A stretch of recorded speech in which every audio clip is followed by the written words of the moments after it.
Monolith highlights Ganondorf's alluring charm in Tears of the Kingdom. So this came from an interview on their website. It was translated by various websites, including, you can read the whole thing on their website in English if you do the Google Translate thing. But it seems like Monolith is way more involved in Zelda than I think anybody kind of realized. First of all, they built a whole section of their website dedicated to their work on Zelda. So that was cool to see. But they're also talking about, the story behind Ganondorf and how it came to be. And it's like, well, did they write this too? So the interview, they were talking about Ganondorf. Ganondorf was more than just a villain this time. And that was very much by design. In a new interview, Monolith Soft shared how it approached character creation for The Legend of Zelda Tears of the Kingdom with a special focus on Ganondorf. Instead of simply making him look powerful or evil, the team aimed to give him a mysterious and alluring presence, carefully refining details like his musculature and facial shading to capture that balance. The result is one of the most nuanced portrayals of the character since Ocarina of Time, showing a more layered take on the iconic villain, with Monolith also contributing to creature design and gameplay systems. Ed, how do you feel about this more complex version of Ganondorf compared to past games, and how do you feel about Monolith of kind of essentially taking the lead on Zelda? I kind of like it.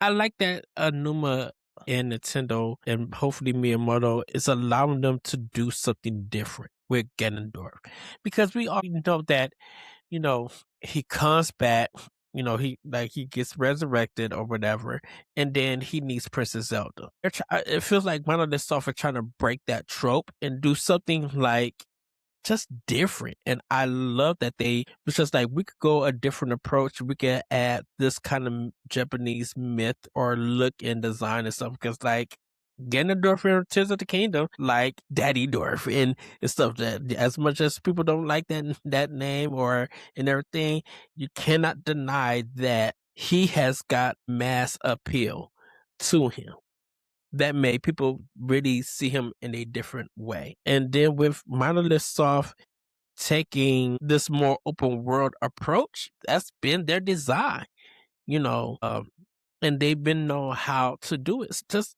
in Nintendo, if there is an area that Nintendo does not know how to do just yet, that's why they use different partners, other studios that they have purchased, that they own, that's part of Nintendo.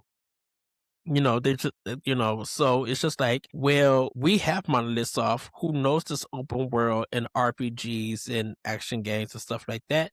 Why not have them help us make this game? And you can see the vast difference, like from the NES to the Game Boy Advance versions of the classic Zelda, and then you see from the or until to Twilight Princess, and you see that design with Anuma and everything. But now you got like Breath of the Wild, Tears of the Kingdom, like they had an idea of open world, but they didn't have this kind of vision of open world.